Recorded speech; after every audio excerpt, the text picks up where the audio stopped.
Road ప్రమాదాల నివారణ లక్ష్యంగా అల్వాల్ పోలీసులు వినూత్న కార్యక్రమానికి శ్రీకారం చుట్టారు. అల్వాల్ శ్రీ బాలాజీ వెంకటేశ్వర స్వామి ఆలయంలో ట్రాఫిక్, సివిల్ పోలీసులు సంయుక్త ఆధ్వర్యంలో అలైవ్ రోడ్డు భద్రతా కార్యక్రమాలకు సంబంధించి అవగాహన సదస్సు నిర్వహించారు. ఈ కార్యక్రమానికి ముఖ్య అతిథిగా హాజరైన ట్రాఫిక్ ఏసీపీ శంకర్ రాజు భక్తులకు, వాహనదారులకు ట్రాఫిక్ నిబంధనలపై అవగాహన కల్పించారు. మద్యం సేవించి వాహనం నడపరాదని, హెల్మెట్ తప్పనిసరిగా ధరించాలని కోరుతూ వాహనదారులతో ప్రతిజ్ఞ చేయించారు.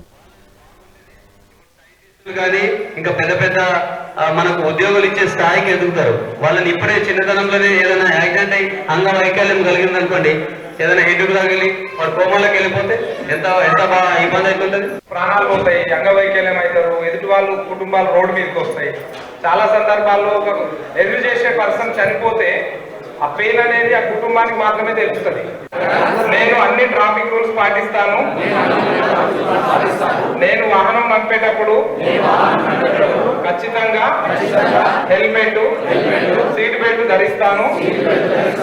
మద్యం తాగి వాహనం ఇతరులను కాపాడుతాను.